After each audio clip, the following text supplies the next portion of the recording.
আসসালামু আলাইকুম রহমতুল্লাহ।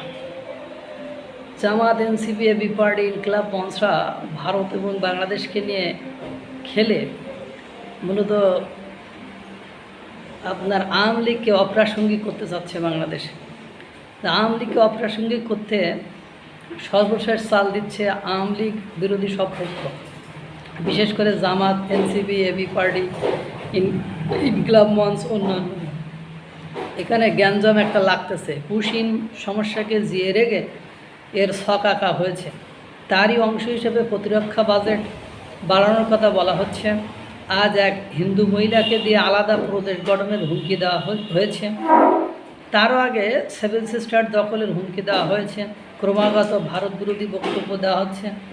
এদিকে শিবির নেতার পাকিস্তান সফর, পাকিস্তানি গোয়েন্দাদের বাংলাদেশ সফর, ভারতের ইসরায়েলে রাষ্ট্রদূত কর্তৃক বাংলাদেশের হামাসের উপস্থিতি আছে বলে বক্তব্য প্রদান, সব একই সূত্রে গাথা। এই সব আলামত বলছে বাংলাদেশের কোনো একটি অংশ সাময়িকভাবে ভারত দখলে নেবে। জামাত জোট চায় ভারত তা দখলে নিক, যাতে সব দোষ আওয়ামী লীগের ঘাড়ে চাপানো যায়। আওয়ামী লীগকে চাপে ফেলার এটাই আপাতত পরবর্তী মেটিকুলাস ডিজাইন বলে মনে হচ্ছে। দেখেন, বক্তব্যে এই কথাগুলো বারবার হচ্ছে। সেভেন সিস্টার্স দখল হচ্ছে, একটানা দখল করে নেবো, কেউ কিছু বলতে পারবে না। তারপর ক্রমাগত ভারত বিরোধী, মোদী বিরোধী বক্তব্য দেওয়া। এদিকে দেখেন শিবির নেতা পাকিস্তান সফরে যে মাখামাখি, পাকিস্তানের গোয়েন্দা সংস্থা বাংলাদেশে এসে কেমন সুন্দর করে বক্তৃতা দিচ্ছে। ইসরায়েল কর্তৃক যে হামাসের উপস্থিতি রয়েছে, ইসরায়েল নজরদারিতে রেখেছে, এই সবগুলোই কিন্তু আবার দেখেন এই ধরনের বক্তব্য কি দেওয়া যায় একটা আলাদা প্রদেশ করে ফেলবে।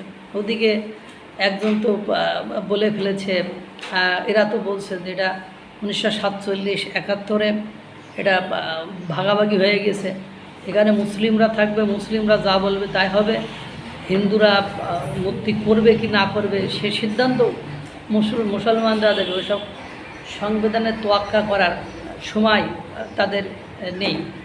এই যে অবস্থা দেখেন, ক্রমাগত এভাবে করতে করতে হয়তো দেখা যাবে বক্তব্যগুলো আপনারা খেয়াল করলে দেখবেন তারা বারবার বলছে ভারতের দালালেরা হুঁশিয়ার, সাবধান। অর্থাৎ তারা কোনো না কোনো ফরম্যাটে যে কোনো কর্মের জন্য তারাই উস্কানি দিয়ে হোক আর যেভাবে হোক ওরা আওয়ামী লীগকে টেনে নিয়ে আসতেছে, যাতে করে ভবিষ্যতে আওয়ামী লীগকে অপ্রাসঙ্গিক করা তাদের জন্য সহজ হয়।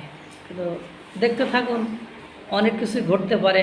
আল্লাহ তাআলা সকলকে ভালো রাখুক, সুস্থ রাখুক। আসসালামু আলাইকুম ওয়া রাহমাতুল্লাহ।